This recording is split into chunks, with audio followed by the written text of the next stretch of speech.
Samsung et LG, deux marques connues, proposent des téléviseurs diodes électroluminescentes organiques haut de gamme au prix et caractéristiques similaires. Mais l'un d'eux n'est absolument pas fait pour vous, et la fiche technique ne vous dira jamais lequel c'est. En les comparant, j'ai compris quelque chose qui pourrait vous éviter de dépenser 3000 € pour une télé que vous finirez par détester à chaque allumage. Dans cette vidéo, je compare le Samsung S95 Fan et le LG G5. Bien sûr, de nombreux téléviseurs LG et Samsung pourraient en servir à cette comparaison. Je mettrai également les liens de tous les téléviseurs que je mentionne dans cette vidéo. En général, j'ajoute aussi quelques offres de téléviseurs intéressantes que je pourrais trouver là-bas. Je voulais d'abord aborder les téléviseurs phares mis en avant par chaque marque. C'est ce que nous faisons, car la façon dont chaque marque définit la meilleure qualité d'image est très différente. Alors découvrons-le ensemble. Samsung contre LG, laquelle est faite pour vous? Donc, si vous voyez le Samsung S95F diffuser un film, peut-être quelque chose comme l'un des films Spider-Verse, vous penserez immédiatement que c'est la meilleure télévision disponible sur le marché. Tout paraît si riche et éclatant, chaque détail et animation ressortent trop davantage. Vous la voyez et votre cerveau pense « Oui, c'est celle qu'il me faut ». En ouvrant les paramètres, Samsung répond exactement à vos attentes.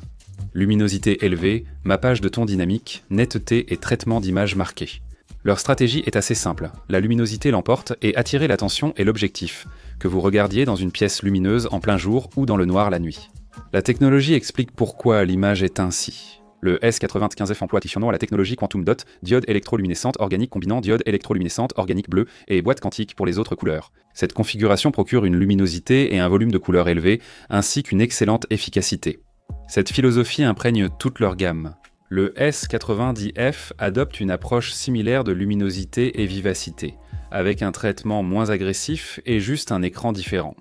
Donc quand les gens disent généralement que les diodes électroluminescentes organiques Samsung semblent plus vifs que les autres diodes électroluminescentes organiques, le Quantum Dot dans Quantum Dot diode électroluminescente organique en est la raison. La gamme NeoQLED de Samsung, mini LED à pointe quantique, est illustrée par le QN95D de l'an dernier. Ce téléviseur devient extrêmement lumineux et il est absolument incroyable. Leur nouveau modèle milieu de gamme, le QN70F, est un téléviseur impressionnant à ne pas négliger. Je reviendrai sur ces points plus tard dans la vidéo. Ensuite, il s'est passé quelque chose d'intéressant. Quand j'ai changé l'éclairage, j'ai éteint toutes les lumières, fermé les stores et rendu la pièce aussi sombre que possible. Je suis revenu à ces scènes de Spider-Verse. Ce qui rendait le S95F exceptionnel dans les pièces lumineuses est soudainement devenu un petit inconvénient. Le très bon revêtement anti-reflet, qui élimine si bien les reflets, atténue un peu la netteté de ces détails fins. Et vous pourriez potentiellement remarquer que les niveaux de noir augmentent légèrement dans certaines scènes. Ne vous méprenez pas, l'image reste vraiment incroyable. Mais si vous la comparez directement à quelque chose comme la LG G5, il y a une très légère douceur et presque comme une fine couche de brume sur l'image. Ce n'est pas facile à expliquer, mais vous le verrez. Pour être juste avec Samsung, ce revêtement est sans doute le meilleur du secteur. Pour maîtriser les reflets, vous pouvez avoir la lumière directe du soleil qui frappe l'écran et vous pouvez quand même le regarder sans problème. Comme voir son propre reflet dans la dalle. Dans une pièce très lumineuse, cette télé est un énorme avantage. Dans une pièce sombre où les reflets sont déjà plus ou moins maîtrisés. Ce revêtement réduit légèrement cet aspect vitreux, un peu tranchant, que vous obtenez avec une dalle plus brillante. Mais Samsung va compenser ce léger radoucissement de l'image en faisant ce qu'ils savent faire de mieux. Cela apporte plus de luminosité, de netteté et un mappage de ton dynamique renforcé, rendant l'image très percutante. C'est simplement un compromis très spécifique. Pour le jeu vidéo, Samsung défend toujours très bien sa position. Les jeux sur le S95F, à taux de rafraîchissement élevé et imagerie à grande gamme dynamique percutant, offrent l'expérience idéale pour vendre ce téléviseur. Les couleurs sont riches, les hautes lumières ressortent et la luminosité supplémentaire préserve les détails, quand le jeu devient plus chaotique. Le QN70F Mini LED est bien meilleur pour le gaming qu'on ne le pense, avec une excellente luminosité, une bonne gestion des mouvements et assez de puissance pour contrer toutes les fenêtres à midi. Il n'est peut-être pas aussi éclatant techniquement qu'un modèle comme le S95F, mais il est certainement plus éclatant que d'autres modèles Mini LED que j'ai pu voir. Vous profitez aussi d'une performance anti-reflet équivalente à leur modèle phare haut de gamme. Peu importe la technologie ou le modèle, on retrouve facilement l'acide désoxyribonucléique de la philosophie d'image de qualité de Samsung dans toute leur gamme. Samsung utilise désormais Tizen comme système d'exploitation, fonctionnel et très riche en options, surtout si vous utilisez déjà l'écosystème SmartThings. C'est bien pour ça, mais pour moi tout ça paraît trop chargé. Il y a beaucoup de panneaux, beaucoup de choses Mundiza qui attirent votre attention, et il faut quelques clics supplémentaires pour arriver à ce que vous voulez vraiment. Pour être honnête, certains panneaux sont vraiment intéressants et intègrent des applications de streaming de jeux. Donc, selon la connexion internet et les jeux auxquels vous voulez jouer, vous pourriez techniquement utiliser votre télé comme un remplacement de console de jeu. Et c'est plutôt cool, mais à part ça, Tizen ça fonctionne plutôt bien. C'est encore trop chargé, mais avec le temps, on s'y habitue, même si ça ne disparaît jamais vraiment.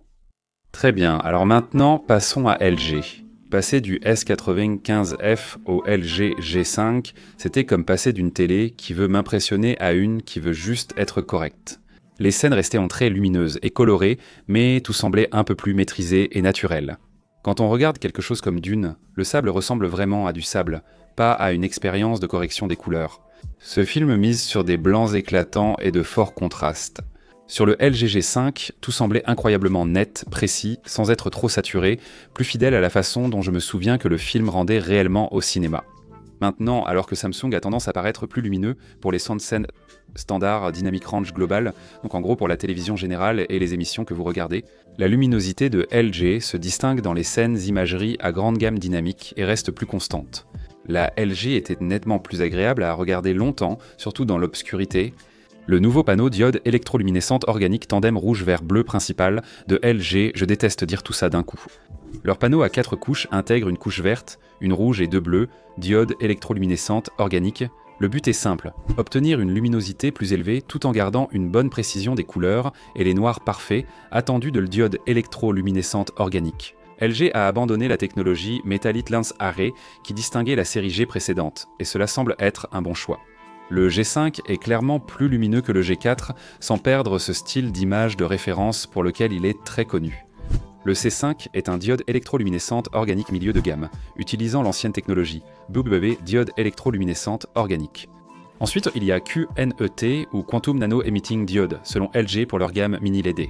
Et LG utilise leur nouvelle solution dynamique de couleur Quantum Nano Emitting Diode en 2025 au lieu de leur point quantique. LG aime aussi ces noms marketing vraiment amusants et longs. Les QN92 et QN85 offrent une forte luminosité et un excellent contraste. Ils n'ont tout simplement pas généralement la même intensité de saturation que Samsung a tendance à privilégier. LG propose aussi une approche anti-reflet, mais elle est bien plus légère. Si l'anti-reflet de Samsung est noté 10 en efficacité, celui de LG vaut environ 2. Cela réduit le pire des reflets sans perdre la clarté brillante et vitrée. Dans une pièce sombre, la LG semble plus nette et propre. Les textures des vêtements, du sable et des visages sont bien visibles. Tout ressort un peu plus, sans cette sorte de léger voile par-dessus. Les noirs semblent profonds et stables, les couleurs très crédibles. En ouvrant les stores et laissant entrer le soleil de l'après-midi, l'équilibre s'est légèrement inversé. Le revêtement anti-reflet de Samsung ressemble à un super pouvoir, tandis que LG capte plus de reflets, comme des reflets que vous verriez dans un salon lumineux en regardant ces scènes sombres. Lorsque j'installais tout ça au début et que j'avais par exemple le LG à côté du Samsung, même ma femme a dit que le LG semblait un peu terne comparé au Samsung. Je comprends pourquoi elle l'a dit.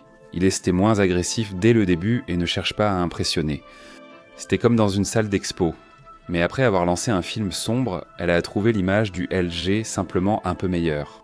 Soudain, les scènes sombres gardent les détails, dans les ombres, sans tout noyer dans le noir, tandis que les scènes lumineuses restent maîtrisées, non surexposées. La télé semblait vraiment vouloir suivre les choix validés par le directeur de la photographie en étalonnage. Pour le jeu vidéo, LG offre un argument solide pour ceux qui privilégient réactivité et clarté. Le temps de latence est extrêmement faible. Vous profitez toujours des taux de rafraîchissement élevés sur le G5 et ce panneau plus lumineux rend les textures et les scènes sombres très distinctes. C'est plus important si vous jouez souvent à des jeux compétitifs. Si pour vous, une soirée parfaite rime avec du jeu compétitif dans une pièce sombre, alors le LG est probablement celui vers lequel je pencherai le plus. Si vous jouez surtout à des jeux cinématiques en solo dans une pièce lumineuse, tournez-vous plutôt vers Samsung. Leur approche va probablement mieux vous convenir. LG utilise Web Operating System que je trouve un peu plus épuré que Tizen, mais pas beaucoup plus. Il y a toujours des applications, des lignes et un écran d'accueil, mais c'est moins encombré. Il y a moins l'impression que l'interface tente parfois de vous vendre quelque chose. Moins ouvert et riche en applications que Google Télévision que je préfère, mais il sait se faire oublier plus vite. Mais honnêtement, peu importe la marque que je choisis, je vais quand même utiliser pour moi un Apple Télévision ou un boîtier de streaming externe, quel qu'il soit. Ce qui est probablement ce que la plupart d'entre vous vont faire. Mais si je devais vivre avec le logiciel intégré entre les deux, personnellement, je préférerais regarder le WebOS. D'accord, donc après avoir vécu avec les deux pendant quelques semaines, un schéma a commencé à devenir très clair. Samsung conçoit des téléviseurs accrocheurs et performants dans presque tous les environnements. Ils veulent de l'impact, de la polyvalence et ce genre d'effet wow instantané, non. LG fabrique des téléviseurs misant sur la précision et la constance. Ils veulent une image qui paraît correcte aux personnes qui se soucient vraiment de la façon dont le contenu a été masterisé, même si cela réduit l'effet impressionnant immédiat qu'on ressent en magasin. Et cela ne veut pas dire que l'un est forcément meilleur que l'autre. Les deux sont très lumineux, les deux sont très éclatants. De plus, les deux sont modifiables dans les réglages pour se ressembler et sont suffisamment puissants pour cela. Mais les réglages impossibles à modifier concernent la technologie propre à chaque marque pour afficher la meilleure qualité d'image. Chaque technologie possède des forces et faiblesses importantes selon vos besoins. Ce n'est pas parce que vous dépensez beaucoup et achetez le meilleur. Ça ne veut pas forcément dire que vous allez obtenir tout ce que vous souhaitez selon vos préférences. Il faut être réaliste sur la façon de choisir son téléviseur. Si votre pièce principale est vraiment lumineuse, qu'elle a beaucoup de fenêtres et de lumière que vous ne pouvez absolument pas contrôler.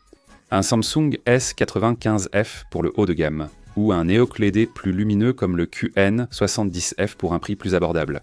Ces deux-là vont vraiment avoir du sens. Les traitements anti-reflets et la luminosité supplémentaire de ces deux modèles vont vraiment vous être utiles dans ce cas. Si votre pièce est sombre ou si vous regardez à différents moments et que la précision cinématographique est importante, le LG G5 ou le LG C5 sera sans doute un meilleur choix pour vous. Ce panneau brillant et ce traitement plus maîtrisé vont vraiment briller lorsque vous vous installerez pour une soirée cinéma. Pour jouer pendant la journée dans un espace très lumineux, le QN70F est en fait une recommandation très facile pour moi. Si vous cherchez un jeu plus compétitif la nuit et souhaitez tous les détails, le G5 et le C5 seront un choix plus judicieux. La partie la plus importante dans tout ça, je pense, c'était que si vous ne regardez que les spécifications et que vous ne comprenez pas vraiment la différence, comme dans la philosophie entre ces deux marques, alors vous pourriez acheter une télévision objectivement excellente qui, d'une certaine manière, ne vous conviendra pas.